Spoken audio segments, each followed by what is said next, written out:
Assalamualaikum warahmatullahi wabarakatuh. Ketemu lagi dengan Bagus Juan Maulana SKM dalam video tutorial perawatan luka modern. Teman-teman, hari ini saya akan share materi tentang tujuan pelayanan yang diberikan oleh praktisi kesehatan.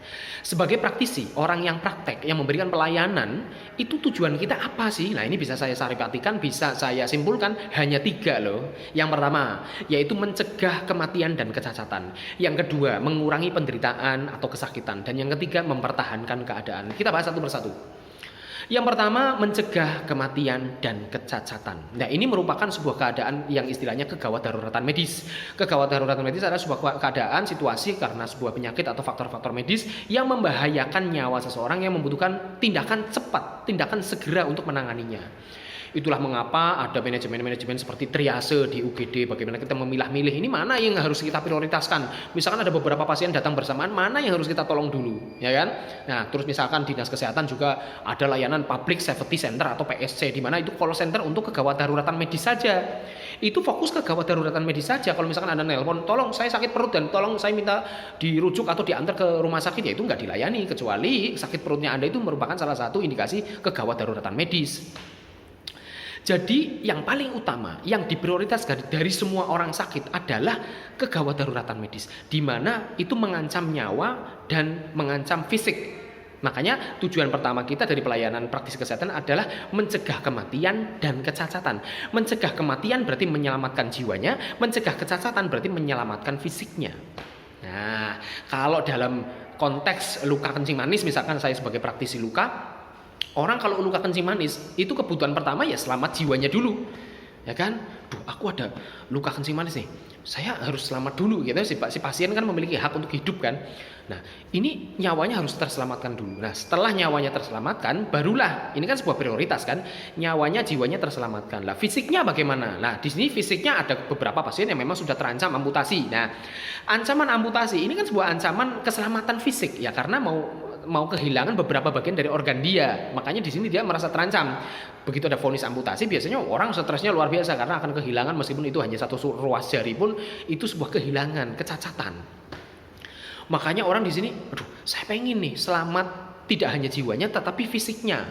Jangan sampai cacat. Nah, di sini yang memotivasi orang itu berobat, misalkan ke layanan perawatan luka modern seperti Klinik Monas dan sebagainya, banyak yang datang karena sudah divonis amputasi. Mengenai etika ini indikasi medis atau tidak, ini kan sudah disarankan amputasi, kenapa dia malah mencegah amputasi dan sebagainya, itu saya sudah bikin video panjang lebar. Ketik saja Bagus Johan Maulana cegah sejak dini stop amputasi. Di situ saya membahas mengenai etika, di situ saya membahas tentang indikasi, ini dari spesialis bedah menganjurkan amputasi, tetapi dari kita kok menawarkan cegah sejak dini stop amputasi, itu maksudnya seperti apa, sinkronasinya seperti apa, di situ saya sudah membahas habis ya. Jadi jangan salah paham mengenai ini, bukan sesuatu yang kontradiksi. Nah, kembali ke konteks pasien tadi. Setelah nyawanya terselamatkan, nah terus dia membutuhkan keselamatan fisiknya, jangan sampai teramputasi. Nah, jadi itu merupakan prioritas utama pelayanan yang diberikan praktisi kesehatan, terutama perawat luka kepada pasien, yaitu bagaimana mencegah kematian dan mencegah kecacatan. Nah, pelayanan kita selain itu, yang pertama adalah tujuan yang kedua adalah bagaimana mengurangi penderitaan atau kesakitan. Nah, pasien setelah kebutuhan pertama ini tertangani, tercukupi, yaitu nyawanya selamat, fisiknya juga tidak terjadi kecacatan, maka kebutuhan berikutnya, prioritas berikutnya adalah mengurangi penderitaan atau kesakitan. Jadi setelah selamat, oke, saya selamat nyawanya, saya selamat fisiknya, kebutuhan berikutnya, tolong dong sembuhkan luka saya. Nah, mengurangi penderitaan, mengurangi kesakitan. Nah, penderitaan ini bisa yang subjektif maupun objektif. Penderitaan misalkan saya merasa sakit, atau saya merasa adanya luka ini infeksi sehingga saya merasa demam. Ini kan keluhan-keluhan subjektif. Saya tidak doyan makan, saya mual-mual dan sebagainya. Itu keluhan-keluhan atau penderitaan yang dialami oleh seseorang, yang artinya itu data subjektif atau yang dikeluhkan seperti gejala-gejala yang dirasakan oleh pasien. Tetapi penderitaan ini juga secara objektif juga. Jadi tidak hanya sekedar kita mengurangi penderitaan yang bersifat subjektif yang dirasakan oleh pasien saja, tetapi secara objektif terukur. Ya, secara pengalaman panca indera kita juga melihat lukanya itu juga harus ditangani. Artinya luka ini juga harus memiliki progresivitas yang baik. Artinya ada progres. Kalau pasien sudah terancam, sudah terselamatkan dari ancaman nyawa, sudah bisa terselamatkan dari amputasi, Kok perawatan lukanya tidak ada progres kesembuhan, ya pasti dia, waduh gimana nih, tujuan saya kesini kan setelah keselamat nyawa dan fisiknya, tujuannya adalah lukanya sembuh. Kalau lukanya nggak sembuh-sembuh gimana, ya kan? Nah itu kebutuhan prioritas yang kedua bagi pasien, itu memang penderitaannya harus berkurang, penyakitnya harus berkurang, lalu kesakitannya itu, derajat kesakitannya baik secara subjektif maupun objektif itu harus berkurang. Nah tentunya di sini berarti ada segi kualitas, ya kan?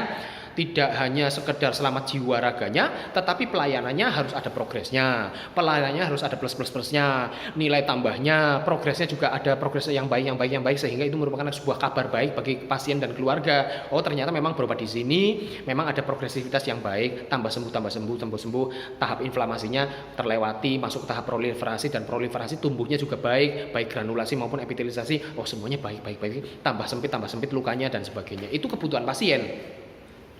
Nah, di sini juga tentunya membutuhkan manajemen tertentu, ya kan? Kayak tadi menyelamatkan nyawa dan menyelamatkan dari ancaman kecacatan itu membutuhkan manajemen tertentu. Nah, di sini mengurangi penderitaan, mengurangi kesakitan juga membutuhkan manajemen tertentu. Nah, setelah kita mengurangi penderitaan dan mengurangi kesakitan, terus apa lagi? Ya sudah, itu selesai kalau bisa. Tetapi kalau tidak bisa, maka minimal yang kita bisa upayakan adalah mempertahankan keadaan. Maksudnya begini, orang sudah terselamatkan jiwanya, orang sudah terselamatkan fisiknya, berarti sudah mencegah kematian dan kecacatan. Oke, sudah selamat. Lalu PR kedua adalah bagaimana kita menyembuhkan, kan, mengurangi penderitaan atau kesakitan sampai sembuh. Itu kalau bisa. Nah, kalau tidak bisa, maka minimal upaya yang dilakukan oleh praktisi kesehatan adalah mempertahankan kondisinya, keadaannya biar tidak tambah parah. Nah, contohnya apa? Contohnya adalah luka kanker atau perawatan paliatif atau perawatan pasien yang terminal lah, ya. Nah, kita sudah ada luka kanker nih.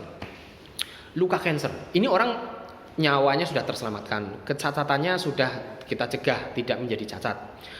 Nah, kita mau mengupayakan mengurangi penderitaan atau mengurangi kesakitan. Tetapi, nah sebagai perawat luka kan kita nggak bisa nih. Kalau luka kanker kita sudah tahu kan, luka kanker ini kan banyak faktor kesembuhannya. Nah, terapinya bagaimana kankernya? Jadi tidak murni mengandalkan dari perawatan lukanya saja. Makanya perawat luka yang sedang merawat luka kanker, Anda jangan sekali-kali janji kepada pasien luka kanker, ini pasti akan sembuh. Hari perkiraan sembuh dari saya sudah dihitung 20 kali ganti polutan sembuh. Loh, jangan seperti itu, Mas. Ini beda kasus, ya kan? Ini bukan kasus-kasus luka kronis yang lain. Luka kanker masih membutuhkan beberapa faktor yang lain, misalkan terapinya apakah radiasi, apakah kemoterapi, apakah solusi bedah dan sebagainya. Tanpa terapi-terapi seperti itu, hanya mengandalkan perawatan luka Anda saja, Anda tidak bisa seperti itu menyembuhkan lalu Anda berjanji. Nah, dalam kasus-kasus seperti ini, perawatan paliatif dan sebagainya, kita tidak bisa menjanjikan kesembuhan, kita tidak bisa mengatasi atau memberikan yang kedua tadi, mengurangi penderitaan atau mengurangi kesakitan. Yang bisa kita lakukan hanya mempertahankan keadaan. Paling tidak luka kanker ini kita pertahankan biar tidak tambah parah. Nah, meskipun harus ada lukanya, tetapi paling tidak ini biar tidak tambah parah, tidak kena infeksi silang, tidak inflamasinya juga tidak menjadi-jadi, terjaga dari infeksi, tidak tambah perdarahan dan sebagainya. Eksudatnya juga terakomodir dan sebagainya. Itu namanya mempertahankan keadaan saja. Selamat nyawanya oke.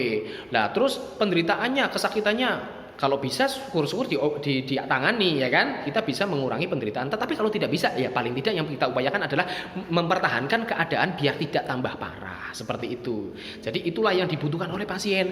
Itulah tujuan kita memberikan pelayanan sebagai praktisi kesehatan. Demikian, terima kasih. Assalamualaikum warahmatullahi wabarakatuh.